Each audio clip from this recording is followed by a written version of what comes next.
യേശുവിൽ പ്രിയപ്പെട്ടവരെ, കഴുത്തിൽ സ്വർണമോ അല്ലാതെയോ ഉള്ള കുരിശുകൾ അണിയാൻ നമുക്കിഷ്ടമാണ്. പ്രദക്ഷിണങ്ങൾ നടക്കുമ്പോൾ കുരിശും ചുമന്ന് നടക്കാനും നമുക്കിഷ്ടമുണ്ട്. കുരിശിനെ ഉമ്മ വയ്ക്കാനും നമ്മൾ ശ്രമിക്കാറുണ്ട്. എന്നാൽ നമ്മുടെ ജീവിതത്തിലേക്ക് സഹനങ്ങളാകുന്ന, രോഗങ്ങളാകുന്ന, പീഡകളാകുന്ന കുരിശ് കടന്നു വരുമ്പോൾ നമുക്ക് അതിനെ സ്നേഹിക്കാൻ ഇച്ചിരി ബുദ്ധിമുട്ടാണ്. അത് മാറ്റിത്തരണമേ, അതില്ലാതാക്കണമേ എന്നൊക്കെയാണ് നമ്മൾ പ്രാർത്ഥിക്കുന്നത്. ഈശോയുടെ ജീവിതത്തിൽ സഹനങ്ങളും കുരിശുമരണവും ഉണ്ടെന്ന് പറഞ്ഞപ്പോൾ പത്രോസ് പോലും പറഞ്ഞത്, ഈശോയെ എൻ്റെ ജീവിതത്തിൽ അത് സംഭവിക്കാതിരിക്കട്ടെ എന്നാണ്.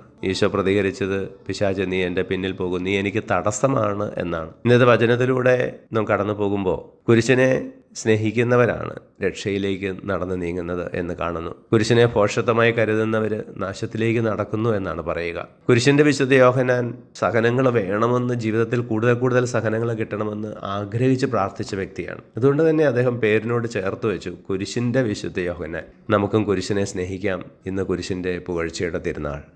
ഞങ്ങളുടെ രക്ഷകനും നാഥനുമായ ഈശോയെ, ഞങ്ങളെ അനുഗ്രഹിക്കുമാറാകണമേ, ഇപ്പോഴും എപ്പോഴും എന്നേക്കും. ആമേൻ.